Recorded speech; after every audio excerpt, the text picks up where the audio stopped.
गाव फणसा, दिनांक 17 मे 1940. मायाबाई आणि मथुरी यांच्या पोटी जन्माला आले भगवान. देव नाही हो, त्यांच्या मुलाचे नाव भगवान. लहानपणापासूनच त्यांच्या एका डोळ्याला अंधत्व होते, पण बुद्धीने अतिशय हुशार होते. घरात सर्वात लहान असल्याने सर्वांचे लाडके आणि मस्तीखोर सुद्धा होते.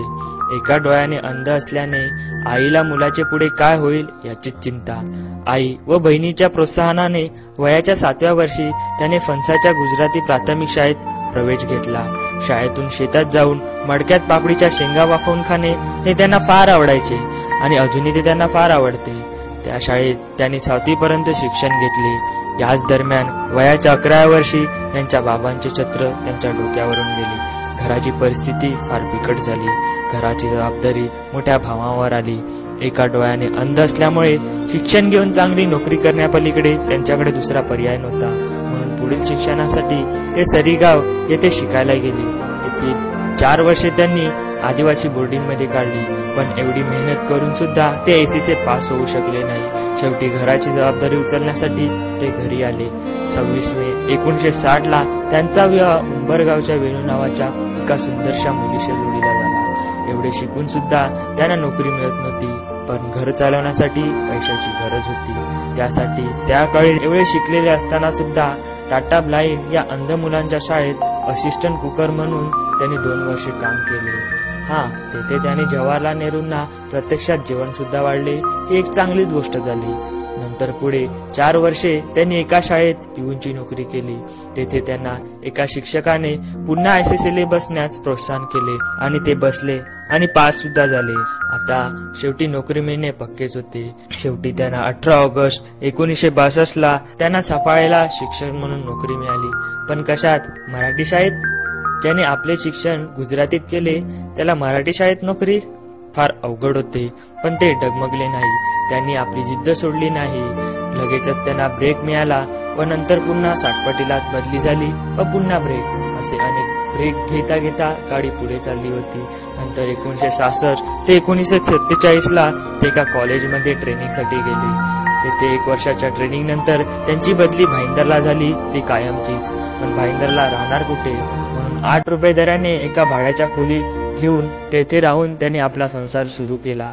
या दरम्यान अनुक्रमे त्यांना राजश्री, पुष्पा, भारती, ज्योत्स्ना, विलास, जयश्री अशी 6 मुले झाली.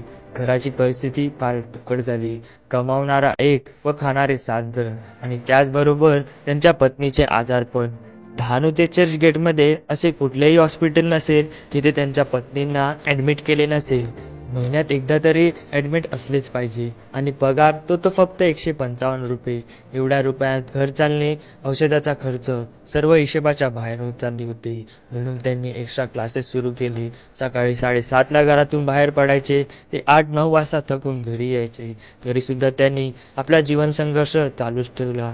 नंतर काही काळाने त्यांच्या समोर फार मोठे संकट उभे राहिले. 1976 साली त्यांना टीबी सारख्या महाभयंकर रोगाने जखडली. 3-4 नाही तर तब्बल 9 महिने घरी राहिले. या 9 महिन्यात घराची परिस्थिती फारच बिघडली. एक वेळ उपासमारीची पाळी आली. इतरांकडून पैसे मागून घर कसेबसे चालत होते.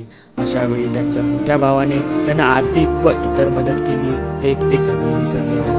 9 महिन्यानंतर ज्या बरे होऊन पगार मागण्यास गेले तर तोही त्यांना मिळत नव्हता, परंतु नंतर अथक प्रयत्नांनी तो त्यांनी मिळवला. असेच अनेक जीवनातल्या संकटांना तोंड देत ते पुढे जात होते. मुले मोठी होऊ लागल्याने त्यांचा सुद्धा घराला थोडा हातभार लागू लागला.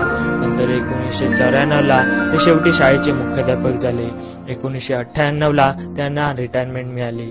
पण नंतर परत 1999 ला त्यांना कामावर बोलावले व नंतर 2001 साली त्यांनी शाळेचा कायमचा निरोप घेतला. पूर्ण जगात 2 वेळा एका कामासाठी रिटायरमेंट घेणारा हा पहिला माणूस असावा. या सर्वांमध्ये त्यांनी 2 गोष्टी कधीच सोडल्या नाही. ते त्यांचे मित्रच होते. एक म्हणजे रेडिओ आणि दुसरे म्हणजे त्यांचे घड्याळ. या 2 गोष्टी त्यांना स्वतःहून जास्त प्रिय आहेत. तसेच चहा हे त्यांचे आवडते पेय. ते दिवसातून पाणी कमी पण चहा जास्त पितात. क्रिकेट मॅचचे तर ते फार मोठे फॅन आहेत. या मॅचमुळे त्यांनी घरात किती रेडिओ फोडले असतील हे त्यांच्या मुलांनाच माहीत. पण त्याचबरोबर फावल्या वेळात झोपाळ्यावर बसणे हे त्यांना खूप आवडते. लहानपणापासूनच त्यांना झोपाळ्याची खूप आवड आहे.